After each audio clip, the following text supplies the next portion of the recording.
आर्ष ग्रंथ के स्वाध्याय के लिए अवसर प्राप्त किया, बल प्राप्त किया, उत्साह प्राप्त किया। तो स्वस्ति वाचन का मंत्र लेंगे आज। तो स्वस्ति वाचन के जो मंत्र है वो उसकी संख्या रहेगी हमारे सामने 30 है। तो आप सभी 30वां स्वस्ति वाचन का मंत्र निकाल सकते हैं अथवा शेयरिंग शीट में भी देख सकते हैं। हाँ, ये आपके सामने है मंत्र।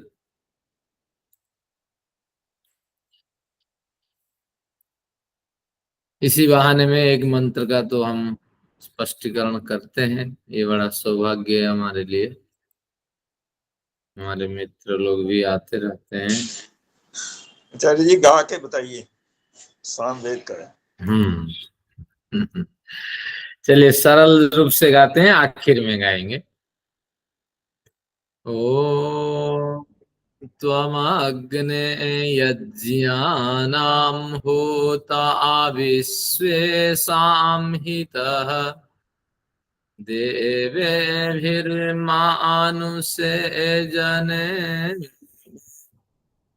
ॐ त्वमग्ने यज्ञानां होता विश्वे सांहितः देवेभिर्मानुषे जने।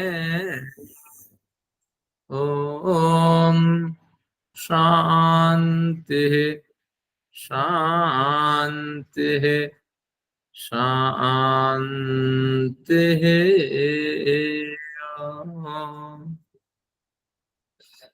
मंत्रों के जो शब्द है उनको तोड़ते हैं सबसे पहले। नित्य पद्यों में नित्य संधि होती है, ये संस्कृत के कुछ नियम है।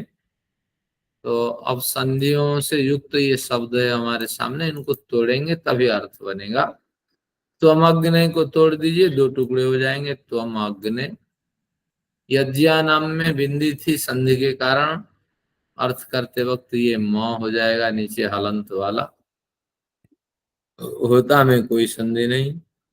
विश्व साम में संधि है, बिंदी वाली संधि, इसको म में कन्वर्ट कर देंगे। हिता में संधि नहीं। देवे भी मानुषे जने, इसमें संधि है। देवे भीर जो रेफा है उसको विसर्ग में परिवर्तित कर देंगे तो देवे भी। अब हमारे सामने मानुषे जने, अलग अलग 2 शब्द मिले। बहुत छोटा सा मंत्र है। ये मंत्र पूर्व प्रकरण का हिस्सा है, इसलिए छोटा है। पूर्व प्रकरण में ईश्वर को बहुत बड़ी प्रतिष्ठा, ईश्वर को बहुत बड़ी प्रतिष्ठा दिया गया है। तो इस दृष्टि से अब जो ईश्वर से संबंधित कुछ छोटे मोटे विचार हैं इस मंत्र में व्यक्त हैं। तो अब देखते हैं। त्वम अग्ने, पहले अग्ने ले लेंगे। हे अग्ने, अग्नि का अनेक अर्थ है, आगे आगे ले जाने वाले परम पिता, कल्याण की दिशा में। लेकिन ये अर्थ महर्षि दयानंद का बड़ा मुझे रोचक है, मैं बार बार इसका प्रयोग करता हूँ। हे प्रकाश स्वरूप परम पिता। तो आप अपने हिसाब से अग्नि का अर्थ लगा लेंगे भावनात्मक पक्ष में। हे प्रकाश। ये मंत्र तो पिछली बार हो गया था जब आपने अग्नि के बहुत सारे अर्थ बताए थे और सामवेद का गायन भी किया था इसका। ये तो पिछली बार हो गया था मंत्र। हो गया था। नहीं हुआ, नहीं, वो इससे पहले वाला वाला है। अग्नि आया अग्नि वाला है। ये यजुर्वेद का है, सामवेद का तो हो गया है। सामवेद का इससे पहले वाला हुआ था, उसका हुआ था। ये इससे मंत्र पहले वाला जो है ना उसका हुआ था। हाँ, वो सामवेद का है। हाँ, हो भी जाए और बढ़िया। हमें ठीक है, कोई बात नहीं। ईश्वर का स्मरण हो आएगा, कोई बात नहीं। ठीक है, ठीक है, ठीक। अब त्वम अग्ने, हे प्रकाश स्वरूप परम पिता। त्वम, त्वम को हमने अलग से लिया। आगे क्या कहा? मानुषे जने, विषय को प्रोज ऑर्डर में सेट करते हैं तो इसलिए मानुष्य जने हमने नीचे से उठाया। मनुष्य लोक में, मनुष्य समुदाय में, हे प्रकाश स्वरूप परमात्मा, तो मानुष्य जने, तुम मनुष्य समुदाय में देवे भी होता हितः, देवताओं के द्वारा, देवताओं देव दो हैं, एक तो चेतन देव, एक जड़ देव है। तो चेतन जड़ देवताओं से तो आप परिचित हैं, जिनसे हम सब कुछ प्राप्त करते हैं, प्रतिदान में वो हमसे कुछ नहीं लेते हैं। और चेतन देवताओं में उन्हीं देवताओं को हम याद करते हैं जो हमारे हितैषी है, ज्ञानी, गुणी, साधक स्तर के हैं। बाकी सामान्य स्तर के जो व्यक्ति हैं उनको हम हमारे समुदाय का हिस्सा मानते हैं, देवता नहीं मानते हैं। तो इस तरह जो श्रेष्ठ स्थान पे हैं मनुष्य समुदाय में, जो नमस्य हैं, पूज्य हैं, उन्हीं को हम देवता मानते हैं। और बाकी सारे समुदाय से तो हम ऋणी हैं, लेकिन उनको हम देवता का स्थान नहीं देते हैं, हमारे समाज के अंग इस तरह हम मानते हैं।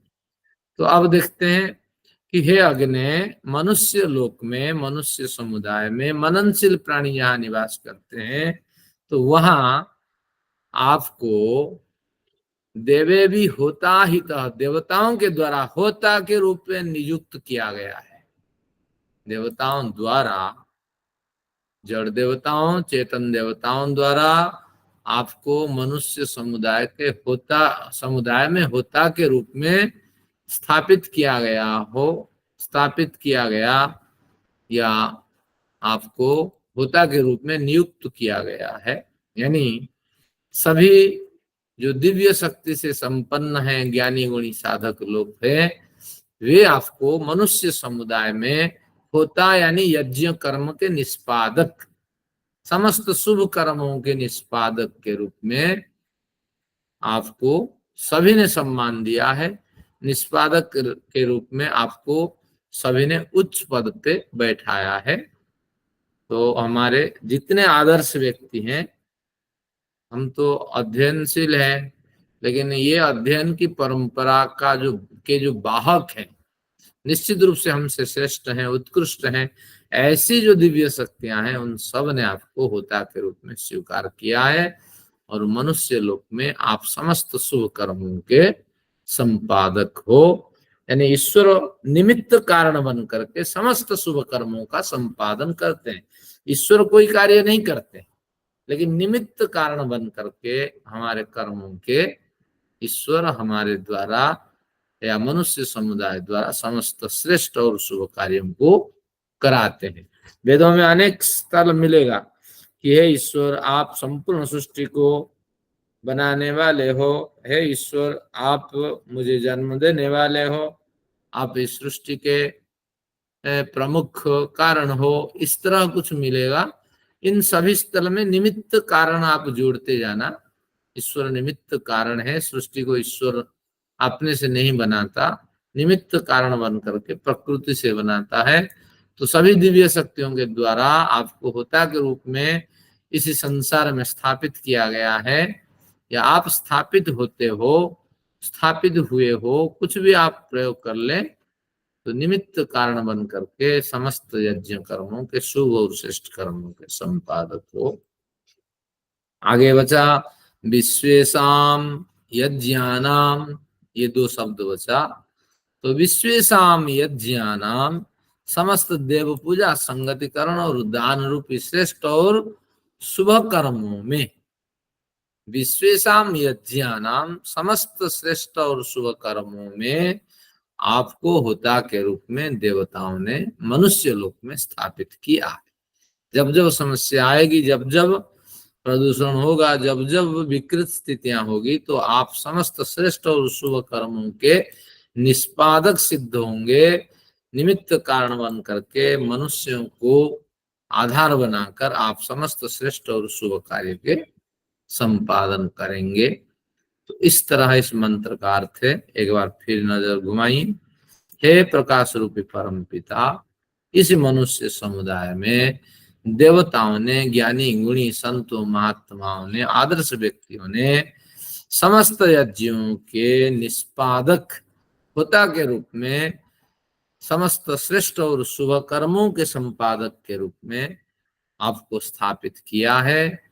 यानी आप अपने निमित्त कारण रूपी अपनी शक्ति के द्वारा समस्त संसार में शुभ और श्रेष्ठ कर्मों के संपादन करते हो, और हमें भी उन संपादित कर्मों के अंश बनाओ, हिस्सा बनाओ।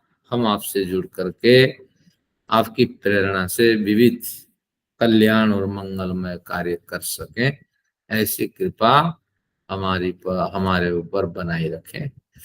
तो इस तरह ये मंत्र है, बढ़िया मंत्र है, छोटे होने पर भी महत्वपूर्ण मंत्र है। और यहाँ देवताओं को केवल एक माध्यम बनाया गया है, लेकिन देवताओं ने भी ये निर्णय किया है आप निमित्त कारण बन करके समस्त श्रेष्ठ और शुभ कार्यों का संपादन करते हैं। जो हमारा आज सत्र हुआ व जो अभी कक्षा चल रही है, ईश्वर हम सब के कर्मों के निमित्त कारण बन करके इस कर्मों के संपादन कर रहे हैं, और हम सभी अपने अपने कर्मों के आधार पे इस सत्र में जुड़ पाए हैं। बहुत से लोगों को संदेश नहीं पहुंचा होगा, तो इस तरह उस ईश्वर को धन्यवाद नमन। आइए इसका पाठ करते हैं। हाँ, निष्पादक का क्या अर्थ है? हाँ, निस यानी हाँ अच्छी प्रकार से, हाँ पदक क्रमगतो धातु आगे बढ़ाना, अच्छी प्रकार से आगे बढ़ाने के अर्थ में निष्पादक शब्द है।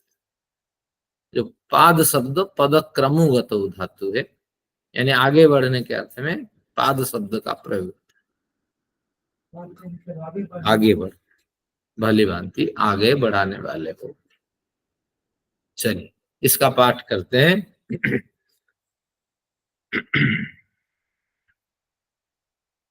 ओम तत्सवितुर्वरेण्यं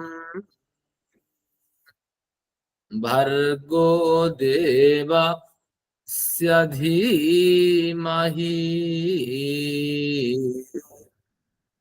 धियो यो न प्रचोदयात्।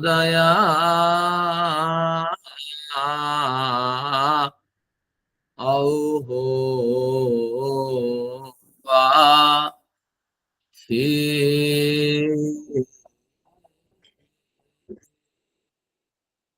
अग्नायाहि वीतये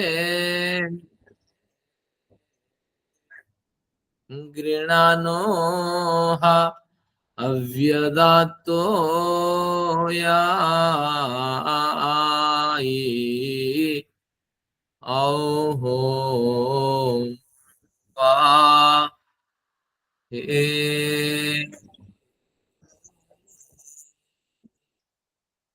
त्वमग्ने यज्ञानां होता विश्वेषां हितः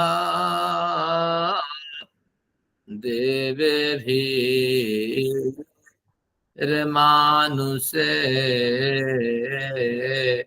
यने। औहो वाहि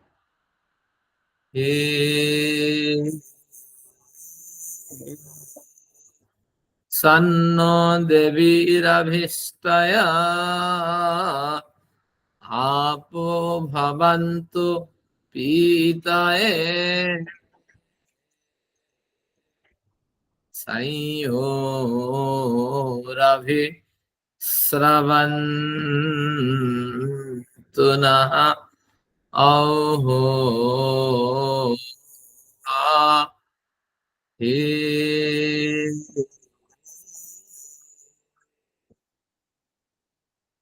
चलिए आपने कुछ मंत्रों का पाठ देखा, तो इस तरह बहुत बढ़िया लगा सुनने में, बहुत ही आनंद आया। कुछ पुरानी स्मृतियां ताजी हो गई। ये पूर्व प्रकरण को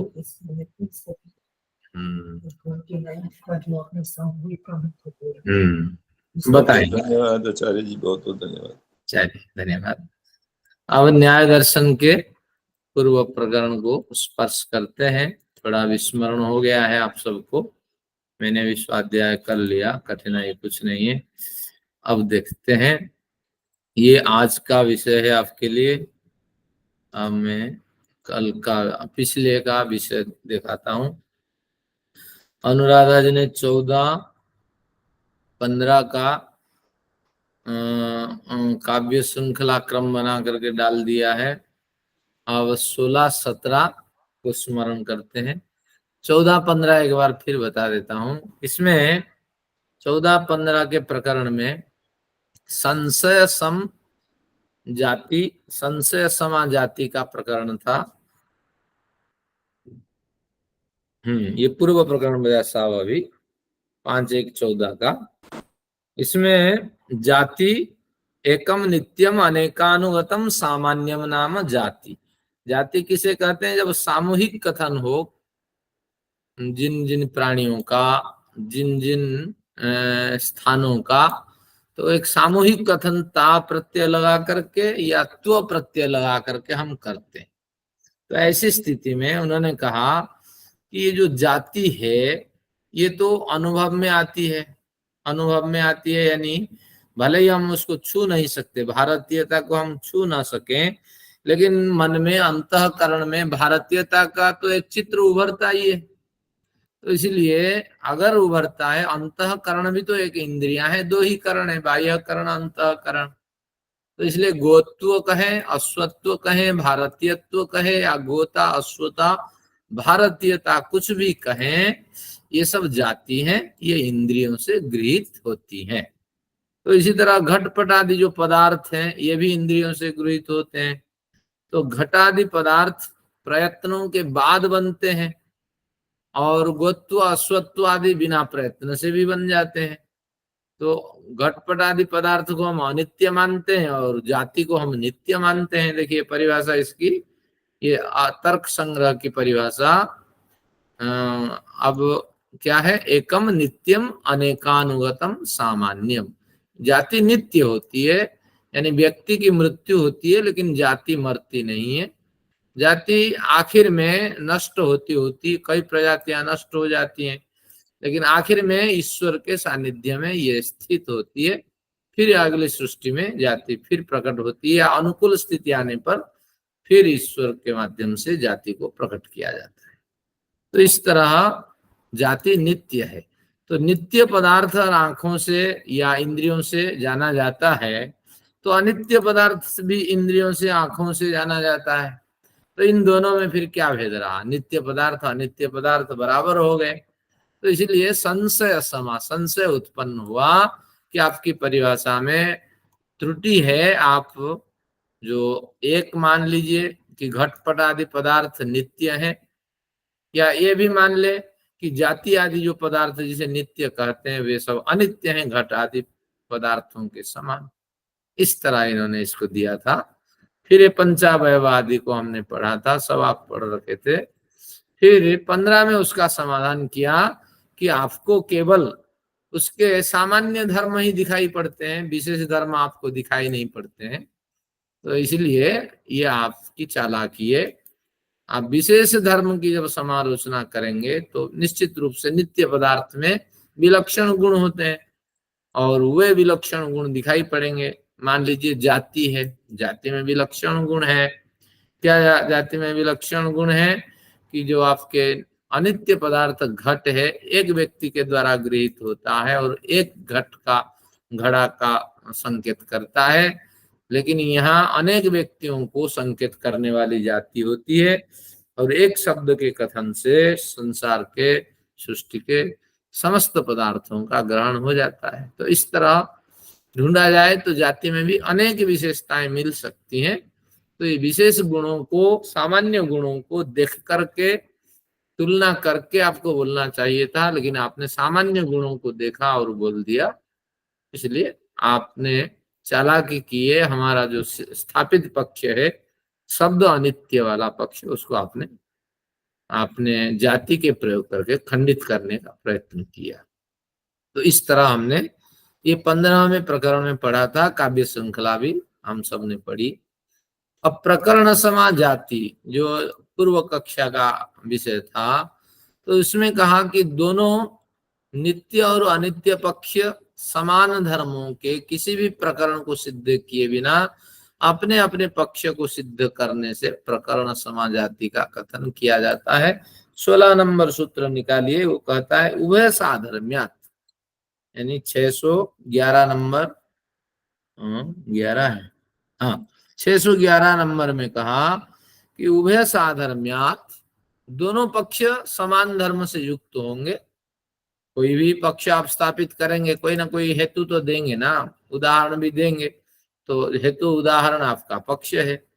तो निश्चित रूप से उभय पक्ष अपने अपने हेतु उदाहरणों द्वारा अपने पक्ष को सिद्ध करेंगे, लेकिन किसी भी पक्ष पे आरोप नहीं होगा, आक्षेप नहीं होगा।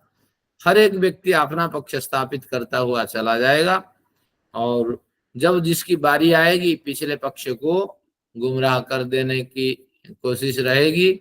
आपने क्या कहा था, क्या सिद्धि के लिए क्या पक्ष रखा था, वो अमान्य है, आपने अपने मन की बात कह दी और इसको इग्नोर करके, और दूसरा व्यक्ति फिर अपना पक्ष छेड़ देगा, और जो अंतिम पक्ष होगा उसी के पीछे लोग चलते रहेंगे।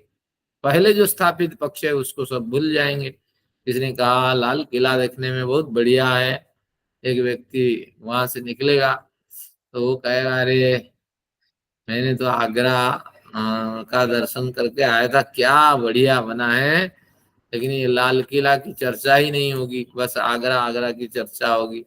लाल किला की भी अपनी महत्ता है। चलिए, इस तरह दोनों अगर चलते रहेंगे प्रकरण, तो प्रकरण समा जाति, पूर्व पक्ष की चर्चा ही नहीं करनी होती है। तो इस तरह इस पक्ष में भी इसका अध्ययन किया था, प्रतिज्ञा हेतु उदाहरण आदि, और तुरंत इसमें लिखा था कि पूर्व स्थापित शब्द अनित्य वाला पक्ष या प्रकरण के चालू रहते दूसरे शब्द नित्यता वाला पक्ष या प्रकरण की स्थापना करना प्रकरण समा जाती है। बस जो जिसके मन में आया सो अपना पक्ष स्थापित करता हुआ चल दिया। तो ऐसी स्थिति में जो बाद वाला व्यक्ति है बड़ा शातिर निकलता है, वो पिछले पक्ष में उसकी हार दिखाई पड़ रही होती है, तो इसलिए वो पिछले पक्ष को छूता ही नहीं है, आगे आगे बढ़ता हुआ चला जाता है। तो फिर पूर्व पक्षी कहता है अरे मैंने जो विचार रखा उस पे तो किसी ने कोई कुछ बोला नहीं है, मेरा विचार कैसे लगा। बस इस तरह वो बोलता रहेगा, ये अपना पक्ष और अपनी चर्चाएं चलाते रहेंगे। तो इसको, ये भी एक तरह की चालाकी है, इससे भी बड़ी सफलता हमें मिलती है अपने पक्ष को स्थापित करने में। तो इस तरह ये दोनों पक्ष, दो सूत्र पिछले कक्षा के हमने अध्ययन किए थे। आइए देखते हैं फिर अगला क्या देखेंगे। अगला यानी आज का जो पक्ष है वो देखते हैं। तो आज है 126वीं क्लास है। आज दो पक्ष पढ़ेंगे, अहेतु समा अर्थापत्ति समा जाति। तो चलिए, अर्थापत्ति एक बढ़िया प्रकरण है, इसको भी पढ़ेंगे। 17वां भी बता दो ना, 17 तो पिछली बार भी रह गया था। चलिए 17 को थोड़ा स्पष्ट करते मैंने पढ़ा तो समझ भी नहीं आया था, तो वो बता दो फिर आप। 17 सिद्धांति का है जी, सिद्धांति का तो बोला ही नहीं, सिर्फ उसी का ही बोल दिया कि नित्य भी है और अनित्य भी है, दोनों अपना अपना पक्ष रखे जा रहे हैं। अब सिद्धांति क्या कहता है वो 17 में है। हाँ 17 नहीं, पिछली बार भी नहीं हुआ था, फिर आज भी रह गया। ठीक है, अब 17 नंबर सूत्र पे चलते हैं। 17 नंबर सूत्र कहता है प्रतिपक्षाद प्रकरण सिद्धे प्रतिषेधानुपपत्ति प्रतिपक्षोपपत्ति। प्रतिपक्षाद प्रकरण सिद्धे, हर एक प्रकरण से, हर एक पक्ष से, प्रतिपक्ष से, प्रत्येक पक्ष से प्रकरण सिद्धे, अपने अपने प्रकरण को सिद्ध करने का प्रयत्न किया जाएगा। तो प्रतिषेध अनुपपत्ति, किसी भी पक्ष की प्रतिषेध नहीं हो पाएगा, किसी भी पक्ष का प्रतिषेध नहीं हो पाएगा। तो प्रतिपक्षोपपत्ति ही, जो प्रतिपक्ष है, वादी प्रतिवादी है, तो निश्चित रूप से प्रतिपक्षोपपत्ति, उसी ये जो सारा प्रकरण है, चर्चा है, उसी के पक्ष में जाना जैसा उसी के पक्ष में जाने जैसा क्रम माहौल बनेगा, जाने जैसी स्थिति बनेगी। इसको पढ़ते हैं प्रथम पक्ष।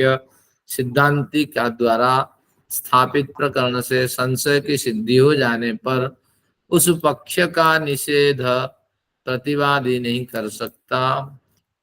प्रतिपक्षाद प्रकरण सिद्धे, जातिवादी के विरुद्ध स्थापना वाले के प्रतिपक्ष से, ओहो प्रत्येक पक्ष नहीं, यहाँ प्रतिपक्ष से, विपरीत पक्ष से, यह अभिप्राय है। ठीक है, तो जातिवादी के विरुद्ध स्थापना वाले प्रतिपक्ष से प्रकरण सिद्ध है। ठीक है, तो प्रथम पक्ष जो है उसके द्वारा स्थापित प्रकरण से संशय की सिद्धि हो जाने पर, ठीक है, उस पक्ष का निषेध प्रतिवादी नहीं कर सकता। ठीक है, जो प्रतिपक्ष उन्होंने कहा, प्रतिपक्ष से प्रथम पक्ष हमने लिया और सिद्धांति का पक्ष उसको माना, तो प्रतिपक्ष पक्ष के रूप में हमने पूर्व पक्षी को माना, प्रतिपक्ष के रूप में अब सिद्धांति को माना। तो सबसे पहले पूर्व पक्षी ने अपना विचार रखा था। क्या विचार रखा था पूर्व पक्षी ने? कि इसके पूर्व सूत्र में हमने पढ़ा था उभय साधर्म्यात् प्रक्रिया सिद्धे, कि दोनों प्रकरण साथ साथ चल रहे हैं और बीच में एक प्रकरण की सिद्धि ना करके आप अपना विचार रख दें और पूर्व पक्ष का अवमानना कर दें, तो इससे आपका पक्ष सिद्ध हो जाएगा। तो अब कहते हैं कि प्रतिपक्षात, यहाँ जो प्रतिपक्ष है सिद्धांति का अर्थ होगा। तो प्रथम पक्ष यानी सिद्धांति का जो पक्ष है वो स्थापित पक्ष है। स्थापित पक्ष है यानी शब्द जो है वो अनित्य है, घड़े के समान।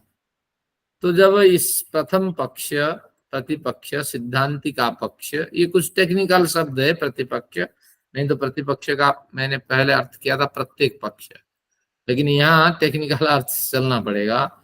सिद्धांति के पक्ष की स्थापना, पक्ष का की स्थापना हो जाने पर प्रतिपक्षाद प्रकरण सिद्ध, प्रतिपक्ष के द्वारा प्रकरण की सिद्धि हो जाने से, तो स्थापित प्रकरण से संशय की सिद्धि हो जाने पर, संशय की सिद्धि यानी संशय की निवृत्ति हो जाने पर, संशय न रहने पर उस पक्ष का निषेध प्रतिवादी नहीं कर सकता। प्रतिषेध अनुपपत्ति पूर्व स्थापित पक्ष, सैद्धांतिक पक्ष की स्थापना हो जाने पर उस पक्ष पर प्रतिषेध करना अनुपपत्ति, अनुपपत्ति अग्राह्य माना जाता है। क्यों? प्रतिपक्षोपपत्ते, क्योंकि प्रतिपक्ष पूर्व पक्षी के द्वारा, सिद्धांति के द्वारा स्थापना तो पहले कर दी जा चुकी है, अब प्रतिषेध किसका किया जाए? तो तात्पर्य हुआ कि जो पक्ष बलवान है सबसे पहले उसी पक्ष की स्थापना होती है। तो बलवान पक्ष की स्थापना जब हो गई है, यथार्थ पक्ष की जब स्थापना हो गई है, तो उसी पर टिप्पणी की जाती है। यानी पहले आपका बनता है, बिल बनता है, क्या है जो आपके पार्लियामेंट में जो मांग है उसके हिसाब से हम अपने अमेंडमेंट करके प्रस्तुत करते हैं, फिर उस पे बहस होती है, इसके बाद फिर जा करके वो कानून बनता है। तो वही है जो मांग है और निष्कर्ष रूप से जिसमें सत्यता है, पहले उसकी स्थापना कर दी जाती है, फिर उस पे चर्चाएं होती है। तो यही कहना चाहते हैं, एक बार फिर देखिए, प्रतिपक्षाद प्रकरण सिद्धे, प्रतिपक्ष सिद्धांति का पक्ष, उसके द्वारा प्रकरण की सिद्धि कर देने पर, संशय की निवृत्ति हो जाने पर प्रतिषेध अनुपपत्ति, उस पर फिर टिप्पणी करना यथार्थ नहीं है। यानी समझदार लोग ही प्रथम पक्ष, सैद्धांतिक पक्ष की स्थापना करते हैं, तो पूर्ण विश्वास के साथ उसे स्वीकार करना चाहिए, उस पर टिप्पणी नहीं करनी चाहिए। और प्रतिपक्षोपपत्ति क्यों नहीं करनी चाहिए? प्रश्न उठा कि प्रतिपक्ष यानी पूर्व पक्षी की स्थापना तो पहले हो चुकी है, यानी पहले समझदार व्यक्तियों के द्वारा उसका उसकी त्रुटियां और उसमें जो सिद्धांत है उन सब की समीक्षा करके एक पक्ष की स्थापना कर दी गई है। तो अब प्रतिषेध किसका किया जाए, उसका प्रतिषेध नहीं करना चाहिए। इस तरह ये हमारे क्या कहते हैं, सिद्धांती बन करके हमारे सूत्रकार इसका समाधान करते हैं। अब देखते हैं ये कुछ पंक्तियां लिखिए। प्रतिवादी द्वारा प्रतिषेध करने से पहले अवश्य देख लिया जाए कि पूर्व स्थापित पक्ष यथार्थ है या नहीं। ये भाष्यकार का अभिप्राय है कि चर्चा करने से पहले इसको पहले पढ़ लिया जाए, देख लिया जाए, भांप लिया जाए कि इसमें कोई गलत विचार तो नहीं है। अगर इस तरह देख लिया गया तो निश्चित रूप से अनेक शंकाएं, भ्रांतियां दूर हो जाएगी। तो इसलिए ये यथार्थ लगने लगेगा। अगर यथार्थ है तो निषेध रूपी विवाद कैसा? अगर यथार्थ नहीं है तो उस पक्ष का प्रतिषेध कर यथार्थ पक्ष की स्थापना करने की चाह रखें। यानी भाष्यकार ने भी हमें धीरज दिलाया। अगर चर्चा का विषय है तो उस पे बहस करें, और चर्चा का विषय नहीं है तो उस क्रम को छोड़ दें। तो इस तरह उन्होंने तो ये प्रश्न रखा था कि दोनों पक्ष चलते रहने चाहिए, लेकिन दूसरे पक्ष सिद्धांत तो ये है कि जो पहला पक्ष है उस पे हमें कोई विपरीत पक्ष की स्थापना नहीं करनी चाहिए, बल्कि आपका पक्ष श्रेष्ठ है, ग्राह्य है, इतना ही हमें बोलना चाहिए था। लेकिन हमने कोई अपनी सम्मति दिए बिना हमने नया प्रकरण जब चालू किया तो प्रकरण समा जाति बनी और चालाकी का प्रयोग हमने किया, और समाधान इन्होंने इस तरह दिया कि पूर्व स्थापित पक्ष प्रतिपक्ष जो है तो उस पे पहले विचार करें। अगर कुछ विचारणीय विषय है तो आप उसी को आधार बना करके प्रासंगिक कुछ चर्चा करें, और विचारणीय विषय नहीं तो उसका प्रतिषेध न करें या उसको अवमानना करके उसकी एक नए पक्ष की स्थापना मत करें। तो इस तरह समाधान ये हमें मिला था। हाँ, ये प्रकरण छूट गया होगा पिछली बार। चलिए, ये स्पष्ट हो गया। यहाँ प्रतिपक्ष से सिद्धांत पक्ष ये आपको मानना है। अब देखते हैं अगला क्या प्रकरण है हमारे सामने। 17 ये आज का प्रकरण है। अहेतु समा जाति देखते हैं यहाँ किस तरह हम चालाकी का प्रयोग करते हैं। 18 नंबर सूत्र बजाज साहब 613 पृष्ठ 613 पृष्ठ पे त्रैकाल्य सिद्धेर हेतो रहेतु समः त्रैकाल्या सिद्धे हेतुर रहेतु समः। हेतो हो त्रैकाल्या सिद्धे, हेतु जो है, हेतु यानी साधन, साधन साध्य, कारण मानिए, हेतु को कारण मानिए और कारण से क्या बनता, कार्य। तो ये कहता है हेतु हो त्रैकाल्या सिद्धे, तीनों कालों में कारण की सिद्धि होगी ही नहीं। जो कारण सिद्ध होगा नहीं तो उससे कार्य की सिद्धि नहीं होगी। हेतु की अगर सिद्धि नहीं होगी तो निश्चित रूप से हेतु से बनने वाले जो साध्य है उसकी भी सिद्धि नहीं होगी। तो ऐसे विचार उपस्थापित अगर करके आपके स्थापित पक्ष को गुमराह कर दिया जाता है, तब उस स्थिति में अहेतु सम जाति का आप आरोप लगा सकते हैं। आपने अहेतु सम जाति का प्रयोग करके यथार्थ हेतु को आपने असिद्ध घोषित किया। एक बार फिर देखिए, त्रैकाल्या सिद्धे हेतु, पहले हेतु ले लेंगे। हेतु को तीनों कालों में असिद्ध घोषित कर दिया जाए, जैसे जिस उदाहरण में, जिस प्रकरण में, तो उस प्रकरण को अहेतु सम जाति कहा जाता है। देखते हैं क्या कहते हैं। कार्य पदार्थ की सिद्धि में दिया गया हेतु यानी कारण पदार्थ को जब जाति के प्रयोग से यानी चालाकी से तीनों कालों में असिद्ध प्रतिपादित कर दिया जाता है, तब उसे अहेतु सम जाति कहा जाता है। यानी आपने ठीक ढंग से अपने हेतु का प्रयोग नहीं किया है, आपके हेतु तीनों कालों में भी घटने वाला नहीं है। तो किस तरह, अब इतना तो कह करके सूत्रकार शांत हो गए। अब हमारे भाष्यकार को स्पष्ट करना था, उन्होंने कैसे स्पष्ट किया देखिए। हेतु का अर्थ है यहाँ साधन समझना चाहिए। भाष्यकार ने कहा जिससे कार्य की सिद्धि, साध्य की सिद्धि होती है। साधन है तो साध्य की सिद्धि होगी, कारण है तो कार्य की सिद्धि होगी। तो इस तरह, तो यहाँ जाति का प्रयोग करने वाले पूर्व पक्षी कहता है, क्या कहता है, तीनों कालों में कैसे सिद्ध नहीं होगा हेतु, कि कार्य को सिद्ध करने वाला साधन तो पूर्व काल में सिद्ध नहीं हो सकता है।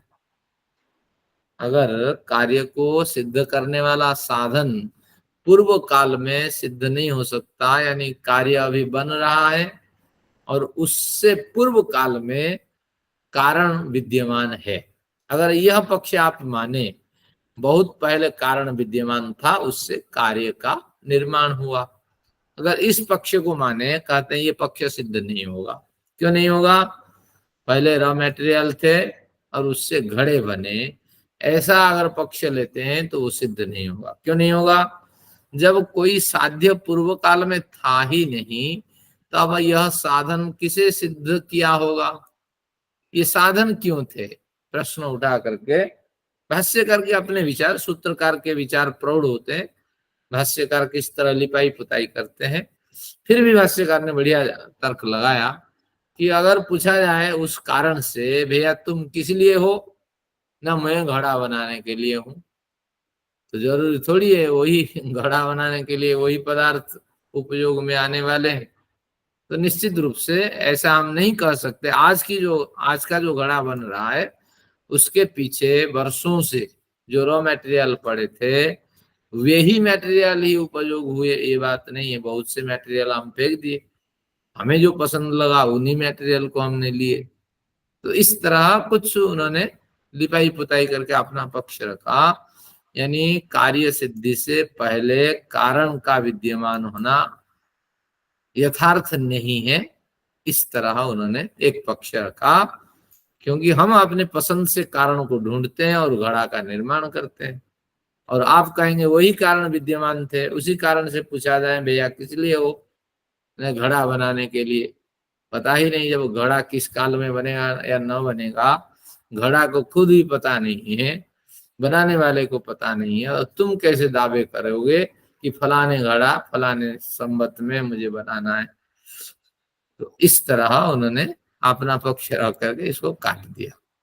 आगे देखते हैं, यह साधन कार्य के उत्तर काल में विद्यमान हो, अगर ऐसा एक पक्ष रखा जाए, घड़ा बन गया उसके उत्तर काल में साधन विद्यमान है, यदि ऐसा माने तो यह पक्ष भी सिद्ध नहीं होगा, क्योंकि कार्य सिद्धि के उत्तर काल में साधन का क्या प्रयोजन है? यह घड़ा तो बन चुका है और जो साधन के रूप में विद्यमान है उसका क्या प्रयोजन है?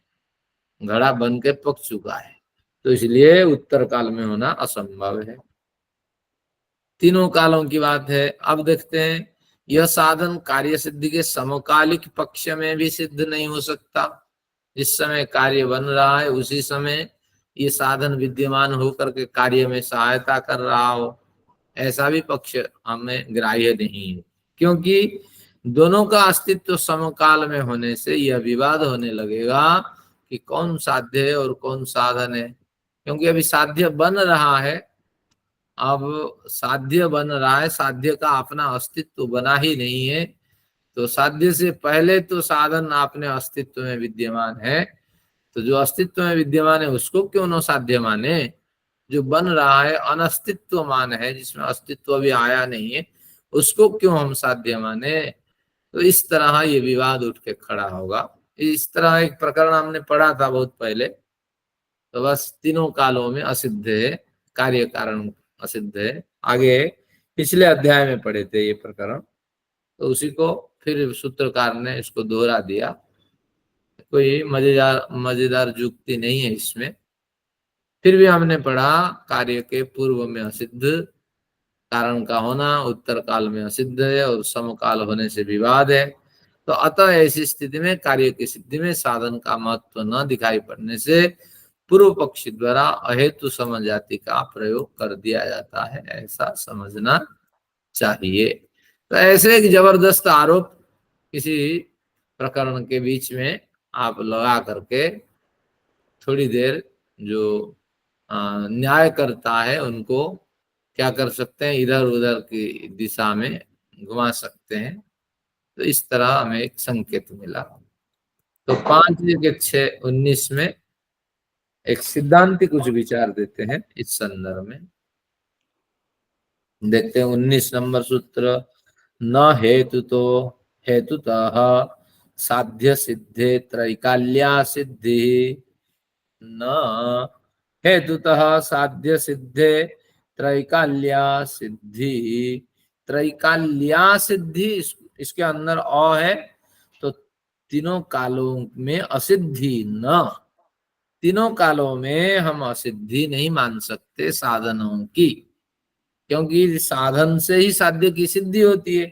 तो तीनों कालों में साधन असिद्ध है ऐसा हम नहीं मान सकते। न को आखिर में लगा देंगे।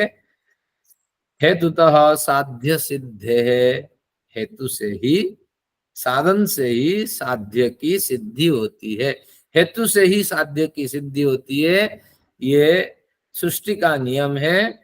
लेकिन कभी भी इस हेतु से साध्य की सिद्धि की स्थिति को हम अनदेखा करके और साधन तीनों कालों में असिद्ध होता है ऐसा पक्ष ग्रहण नहीं कर सकते।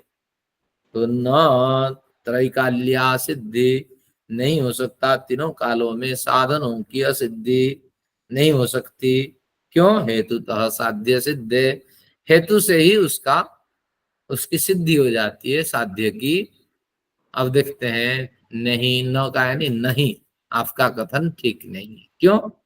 हेतु से यानी कारण से ही कार्य की सिद्धि होती है, अतः तीनों कालों में हेतु की असिद्धि अमान्य है। इस तरह सूत्र का अर्थ है। भाष्यकार उसमें क्या विचार देते हैं, देखिए, उत्पद्यमान वस्तु की उत्पत्ति और ज्ञेय वस्तु का ज्ञान। जो वस्तु उत्पन्न हो रही है उस वस्तु की उत्पत्ति और जो जानने योग्य वस्तु है उसका ज्ञान कारणों के बिना नहीं हो सकता। कारण यानी हेतु, हेतु के बिना, साधन के बिना नहीं हो सकता। वस्तु उत्पन्न होगी तो साधन चाहिए। वस्तु को हमें जानना है तो उससे आनुषांगिक जितने भी आयाम है उनको हमें पहले समझना पड़ेगा, इसके बाद वस्तु को जानेंगे। तो निश्चित रूप से हेतुतः साध्य सिद्धि, हेतु से ही, कारण से ही, साधन से ही साध्य की सिद्धि होती है। अतः कार्य की सिद्धि कारण से ही होती है, ये भाष्यकार कहते हैं। आगे क्या कहते हैं, कार्य से पहले विद्यमान हेतु ही उत्पद्यमान कार्य का संपादक होता है। इन्होंने कहा था कार्य से पहले कारण की आवश्यकता नहीं, फिर उन्होंने इसको खंडन किया भाष्यकार ने, कहा नहीं, आप गलत कर रहे हैं। कार्य से पहले विद्यमान हेतु ही उत्पद्यमान कार्य का संपादक होता है। हजारों रॉ मटेरियल है, उनमें से जिनमें दक्षता है वे पहले ही विद्यमान रहते हैं। उनसे आप मटकी बनाओ, घड़ा बनाओ, हंडी बनाओ, कुछ बनाओ, तो ये पहले ही विद्यमान होते हैं, इनका निषेध नहीं किया जा सकता। यानी कार्य सिद्धि के पूर्व काल में तो साधन होता ही है।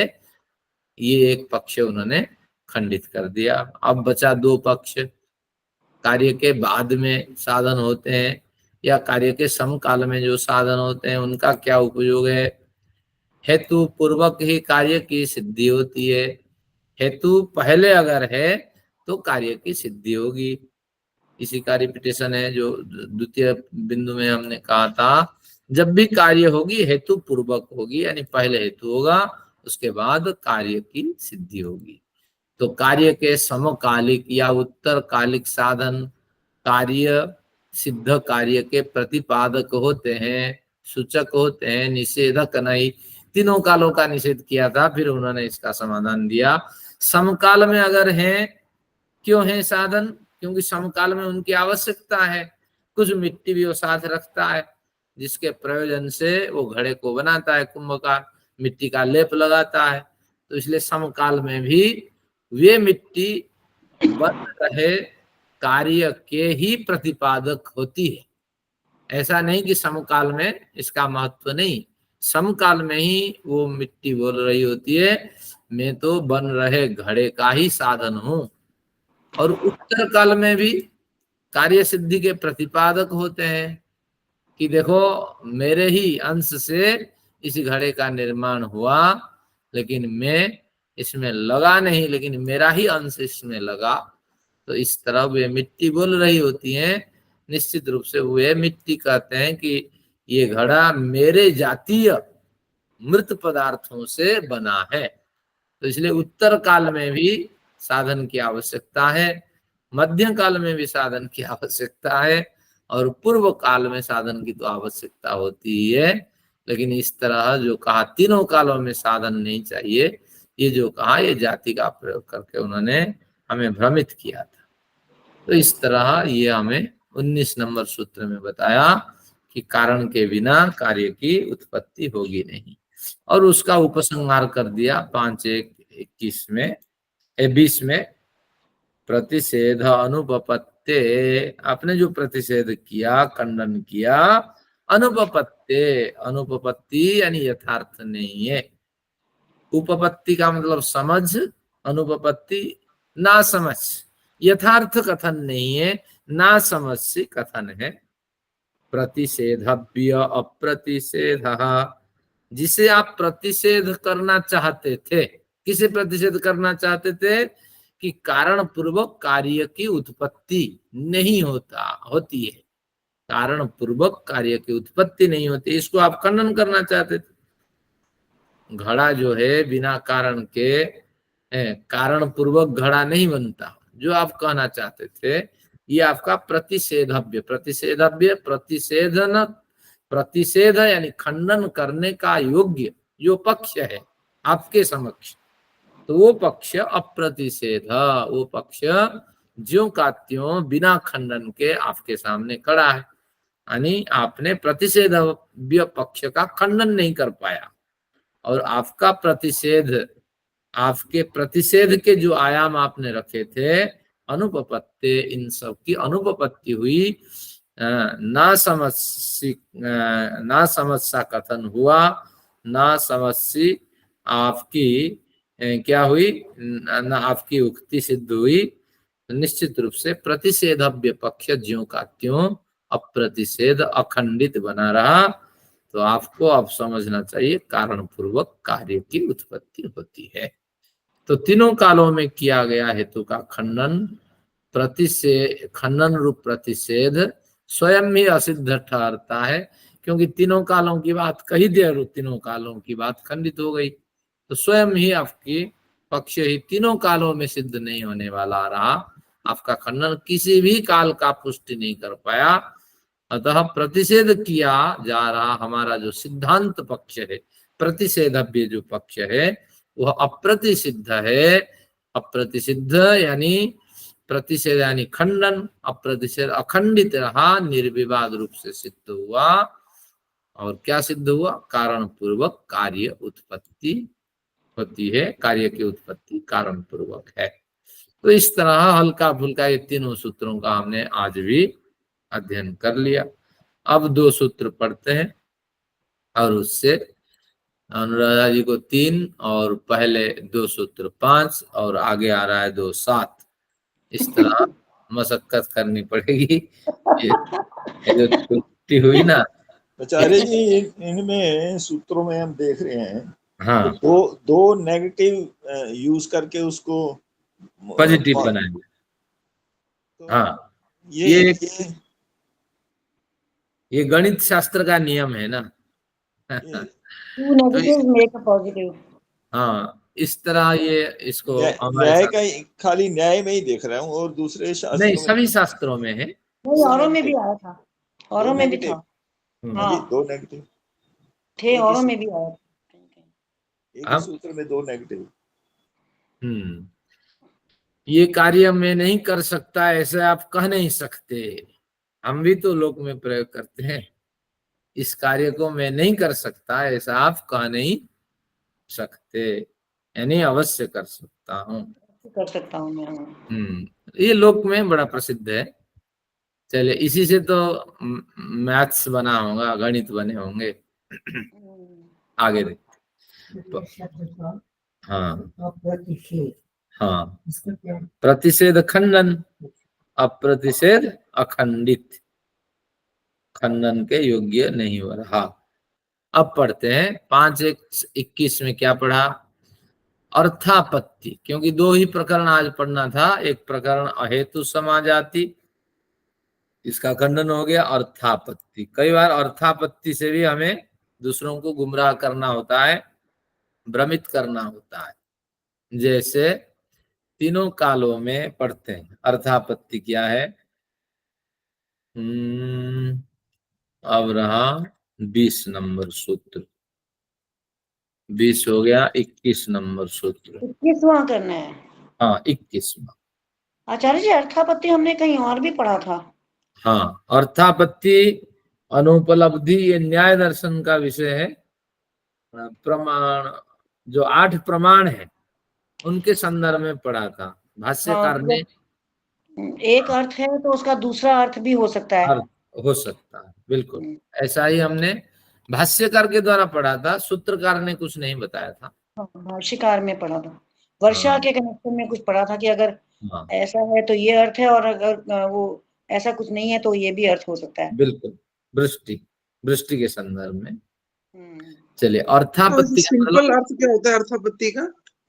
अर्थ से, जो अर्थ आपने रखा है व जिस शब्द का प्रयोग किया, उस शब्द का जो भी अर्थ होगा उससे एक दूसरे अर्थ का आपतन होगा, दूसरे अर्थ की संभावनाएं वहां हो सकती है। दूसरे अनेक अर्थों की भी संभावनाएं हो सकती है, एक दूसरे भिन्न अर्थ की भी संभावना हो सकती है। अब देखते हैं, जैसे उदाहरण ले लेते हैं, इसको पहले देखते हैं उदाहरण से। मोटू देवदत्त दिन में भोजन नहीं करता।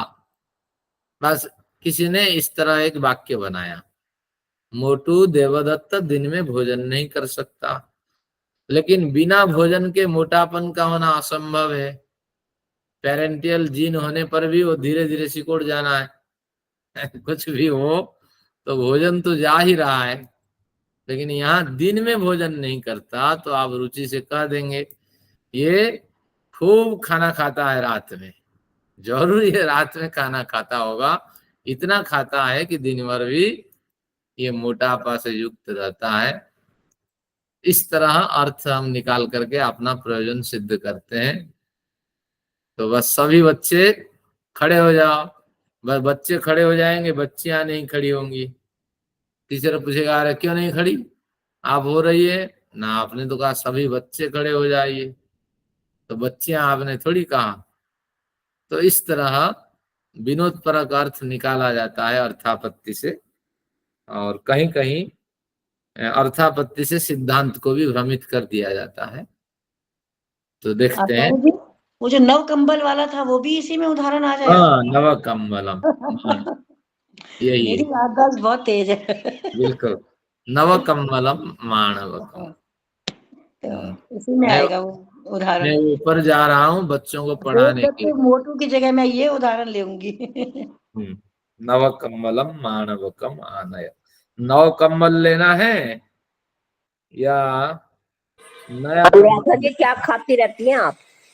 मैं बादाम। कभी ऐसी आपकी चलिए, हमने योगा और प्राणायाम रेगुलर करती हूँ, 3 साल की उम्र से करती आ रही हूँ। रेगुलर योगा और प्राणायाम उससे है। स्मृति भी क्लास लेनी शुरू कर दो। मैं क्लास लेनी शुरू कर, अभी तो पढ़ रही हूँ।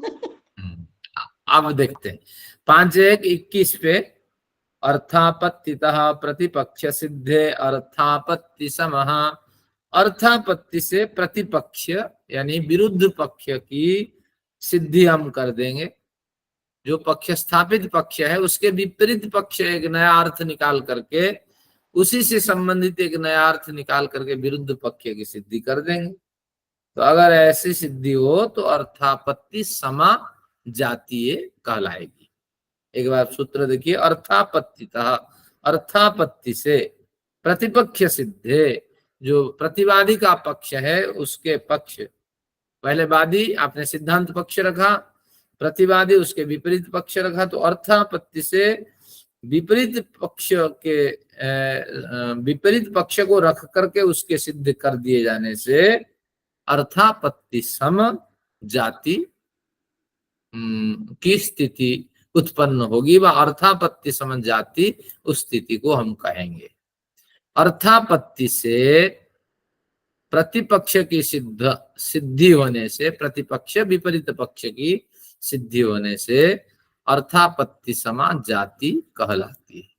ये अर्थापत्ति क्या है? प्रस्तुत अर्थ से सर्वथा भिन्न अन्य के प्रकरण से संभावित अर्थ की उपपत्ति होगी, यानी उसी अर्थ से संपूर्ण भिन्न होगा लेकिन प्रकरण से जुड़ा रहेगा।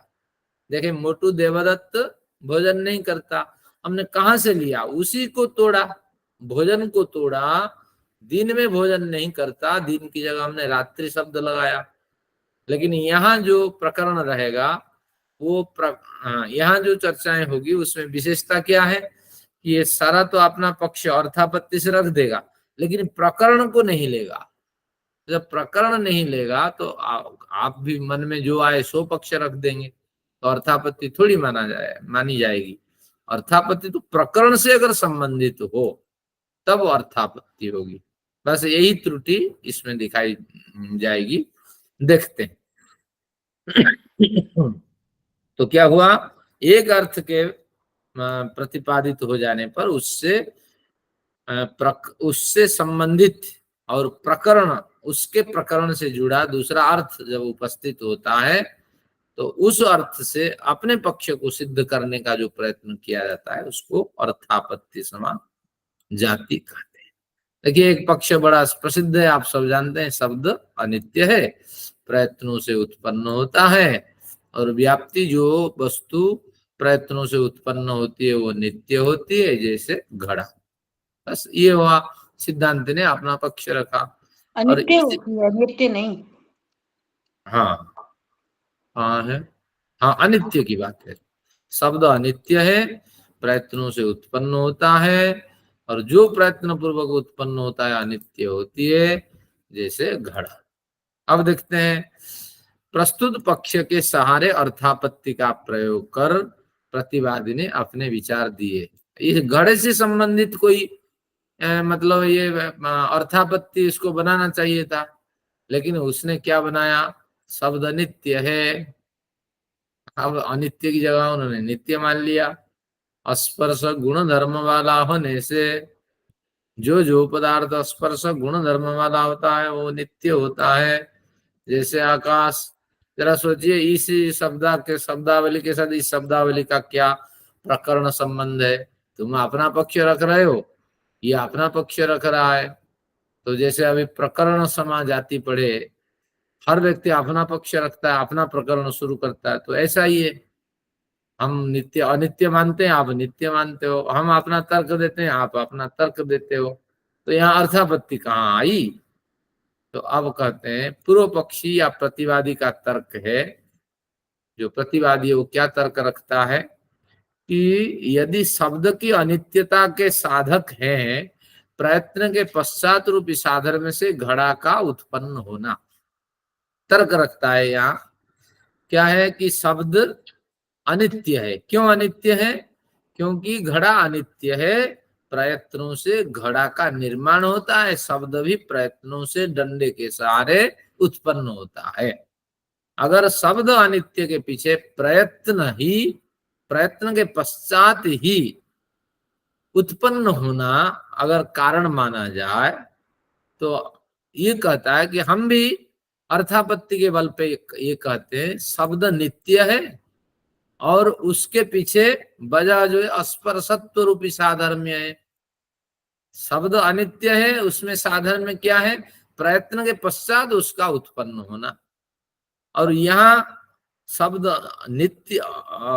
नित्य है और उसके पीछे कारण है कि स्पर्शत्व रूपी साधर्म्य है, उसको कोई स्पर्श नहीं कर पाता आकाश को, इसी तरह शब्द को भी कोई स्पर्श नहीं कर पाता। इसको आप अर्थापत्ति मानो। तो बस यह अर्थापत्ति का एक बलवान युक्ति नहीं है, लेकिन उन्होंने कहा साधर्म्य यहाँ है, यहाँ भी हमारा साधर्म्य है।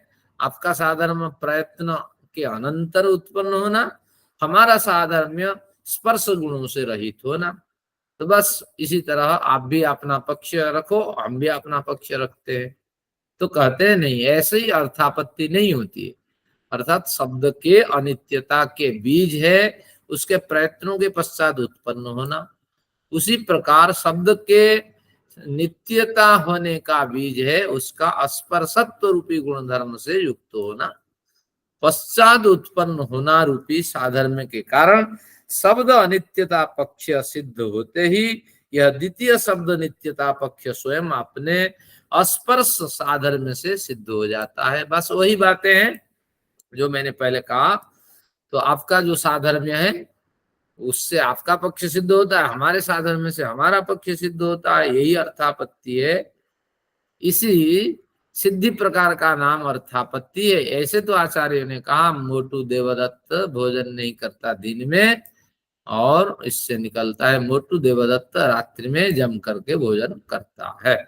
लेकिन अब समाधान उन्होंने दिया 5:1:22 में, ये आपका अर्थापत्ति आपकी अर्थापत्ति नहीं है। अर्थापत्ति नाम सुन रखे हैं, लेकिन अर्थापत्ति ऐसी नहीं बनती है। तो क्या बनती है? न कहे गए अर्थ का। देखिए इसमें सूत्र संख्या कितनी है? ये आपकी 22 नंबर सूत्र। देखिए अनुगतस्य अर्थापत्ति है, अनुगतस्य अर्थापत्ति अनुक्त न कहे गए। आपने जो प्रकरण को उठाया वह प्रकरण न कहा गया है, क्योंकि हमने जो सिद्धांति का जो पक्ष था उसके साथ कहीं कोई इसका कथन ही नहीं मिलता, कहीं कोई इसका संकेत ही नहीं मिलता। तो अनुक्तस्य अर्थापत्ति, जिसका कहीं कथन ही नहीं हुआ है, तो उसी को आप अर्थापत्ति मान रहे हैं। अर्थात उसी को आप संभावित अर्थ, यहीं से निकला हुआ संभावित अर्थ मान रहे हैं। फिर क्या कहते हैं? पक्ष हाने, अर्थात अर्थापत्ति के उपादन करने से अपने पक्ष की हानि होती है। यानी अपने अनुक्त पक्ष को उभार करके अपने पक्ष की हानि आपने की है, अपने पक्ष की हानि की है, अपने अर्थापत्ति रूपी अपना पक्ष स्थापित नहीं कर पाया। अर्थात जब शब्द अनित्य है इस सिद्धांत का प्रतिपादन पंचावयवों के सहारे कर लिया गया, तब अर्थापत्ति इस प्रकार होनी चाहिए थी। कैसी अर्थापत्ति होनी चाहिए थी? कि शब्द का कभी भी नित्य पक्ष सिद्ध नहीं हो सकता। एक पक्ष सिद्ध हुआ शब्द अनित्य है, तो अर्थापत्ति क्या बनेगी?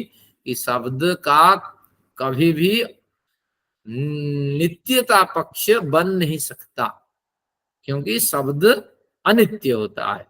अर्थापत्ति कभी नित्यता पक्ष बन नहीं सकता।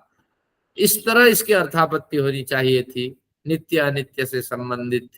लेकिन आपने नित्य अनित्य पे ध्यान नहीं दिया, आप अपना पक्ष रखते रहे। इस प्रकार के कथन न होने से पूर्व पक्षी द्वारा स्थापित शब्द नित्यता पक्ष की हानि हुई है। आपने यथार्थ अर्थापत्ति का पक्ष का संयोजन नहीं कर पाया। फिर कहते हैं जिस शब्द नित्यता पक्ष का कथन नहीं किया गया, देखिए आगे कहते हैं अनुगतस्य अर्थापत्ति पक्ष हाने उपपत्ति अनुक्तत्वात्। आपने जो कथन किया वो पूर्णतः आपकी उपपत्ति, आपका कथन अनुक्तत्वात्, ये अनुक्त है, यानी यहाँ उसका अवसर ही नहीं है। आपने जो भी कहा, तो क्या देखिए जिस शब्द नित्यता पक्ष का कथन नहीं किया गया था, अनुक्त था, उसे अर्थापत्ति के रूप में पंचावयव के साथ यहाँ स्वीकार किया जाएगा। तो नित्य और अनित्य दोनों पक्षों में समानता बनी रहने से अनैकांतिक दोष उत्पन्न होगा। सूत्र को पढ़ते हैं फिर। अनुक्तस्य अर्थापत्ति, अनुक्त शब्द का आपने कथन करने से आपने पक्ष की हानि की। उपपत्ति अनुक्तत्वात्, आपने जो भी उपपत्ति किया, आपने जो भी कथन किया उसका तो पूर्णतः यहाँ अवसर नहीं है। लेकिन अनेकांतिकत्वात् आप अगर हट करें, क्या हट करें कि पंचावयव से अपना पक्ष तो सिद्ध करना होता है। आपने पंचावयव से शब्द नित्यता पक्ष अनित्यता पक्ष की आपने सिद्ध कर दी। अब हम पंचावयव से शब्द अनित्यता पक्ष सिद्ध करते हैं, तो इसमें हानि क्या है आपको? क्योंकि पंचावयव से जिसकी सिद्धि हो जाती है वो ग्राह्य होता है। तो आपने पंचावयव से सिद्ध कर दिया, हमने भी पंचावयव से शब्द को नित्य सिद्ध कर दिया। तो कहते हैं अनेकांतिकत्वाच्च अर्थापत्ति, ऐसी अगर हटता होगी तो अर्थापत्ति अनेकांतिक होगी, क्योंकि अनित्य दोनों पक्षों में, नित्य और तथा अनित्य दोनों पक्षों में, यानी सिद्धांति का पक्ष अनित्य है और पंचावयव सिद्ध करके बलाते के नित्य पक्ष को अगर आप स्थापित करेंगे तो समानता बनी रहने से अनेकांतिक दोष उत्पन्न होगा, दोनों ओर जाने वाला दोष। इससे समस्या यह होगी हम किसी भी निष्कर्ष पे नहीं पहुंच पाएंगे। बस यही कहना चाहते हैं। अर्थापत्ति का सही लक्षण आपने लगाया नहीं, और जो भी लगाया यहाँ उसका अवसर नहीं है। अगर आप कहते पंचावयव से भी हमने सिद्ध कर दिया, क्यों नहीं मानोगे? तो अनेकांतिक दोष उत्पन्न होगा, दोनों पक्ष बलवान होंगे। सिद्धांत सैद्धांतिक रूप से हम किसी भी पक्ष को ग्रहण नहीं कर पाएंगे, तो इस तरह शास्त्रार्थ नहीं होता है। तो एक पक्ष स्थापित हो जाने पर उसी पे बहस होनी चाहिए, फिर नया पक्ष स्थापित हो, फिर उसमें पूर्व स्थापित पक्ष बहस करें, ये होने चाहिए। बलवान दो पक्ष पंचावयव से स्थापित करके अब कोई निष्कर्ष नहीं निकलने वाला है। तो अर्थापत्ति सर्वदा अनुक्त प्रासंगिक अर्थ का प्रतिपादन करती है। जो कहा नहीं गया लेकिन प्रसंग से वो अर्थ निकल रहा हो, तो उसी का कथन अर्थापत्ति से किया जाता है, न ही किसी विपरीत अर्थ का कथन। इन्होंने विपरीत अर्थ का कथन कर दिया, वो नित्य अनित्य की बात करते हैं, ये नित्य की बात करते हैं पंचावयव से, तो विपरीत कथन कभी अर्थापत्ति में नहीं होता है। उदाहरण देते हैं भाष्यकार, जैसे ठोस पत्थर नीचे गिरता है, कोई इस तरह कहे, ये भाष्यकार की पंक्ति है। तो इस कथन से कभी भी यहाँ अर्थापत्ति नहीं लगाया जा सकती कि तरल द्रव पदार्थ कभी भी नीचे नहीं गिरता है, केवल ठोस पदार्थ ही नीचे गिरता, तरल द्रव पदार्थ कभी भी नीचे नहीं गिरता। जिस तरह ये अर्थापत्ति अप्रासंगिक है, इससे कोई लेना देना नहीं है। किस प्रयोजन से ठोस पत्थर नीचे गिरता है, ये प्रयोजन देखना होगा। लेकिन इसी को अगर आप ब्रह्म वाक्य मान करके आप कहेंगे कि ठोस पत्थर ही नीचे गिरता है, तरल द्रव पदार्थ नहीं गिरते हैं, तो ऐसा कहना ये गलत है। ये अर्थापत्ति की श्रृंखला में ऐसा कथन नहीं आता है। तो अगर सिद्धांत पक्ष पर मनमानी ढंग से अप्रासंगिक रूप से अर्थापत्ति का प्रयोग कर उसे असिद्ध सिद्ध करने की चेष्टा की जाती है, तो ऐसे प्रयासों को अर्थापत्ति समाजाति कहकर खंडित कर दिया जाता है।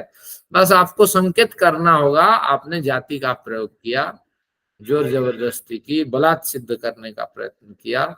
अर्थापत्ति विपरीत अर्थों के प्रतिपादक नहीं होती है, बल्कि संबंधित प्रकरण से प्रासंगिक अर्थ को जन्म देने वाली अर्थापत्ति होती है। और आपने जिस तरह प्रयोग किया वो यहाँ उसका अवसर नहीं था। तो इस तरह आज 2 सूत्र और ये 3 सूत्रों का हमने अध्ययन किया। थोड़े बहुत हमारे ज्ञान में तो अवश्य प्रयास हुए, ज्ञान में वृद्धि हुई थोड़ी बहुत, तो ईश्वर करे कि हमारी यात्रा को और मजबूत बनाए। तो कुछ तो हमने अध्ययन किया, तो आगे 7 सूत्र हो जाएंगे, फिर 16 से लिखूंगी मैं। हाँ कोई बात नहीं, हम रुचि पूर्वक करते हैं तो इसमें कठिन थोड़ी। जो श्रद्धा से रुचि पूर्वक समर्पित भावना से करते हैं वो तो कहते हैं 20 सूत्र मिल जाए पूरे ग्रंथ ही आप लिख डाले। हाँ, अगर आप 10 कराएंगे किसी ने, 10 भी लिखूंगी। हाँ चलिए आज सत्र यहीं समाप्त करते हैं, बड़ा समय हो गया है। 2 पार्ट में कर लीजिए, लास्ट के 2 सूत्र अलग कर। हाँ आइए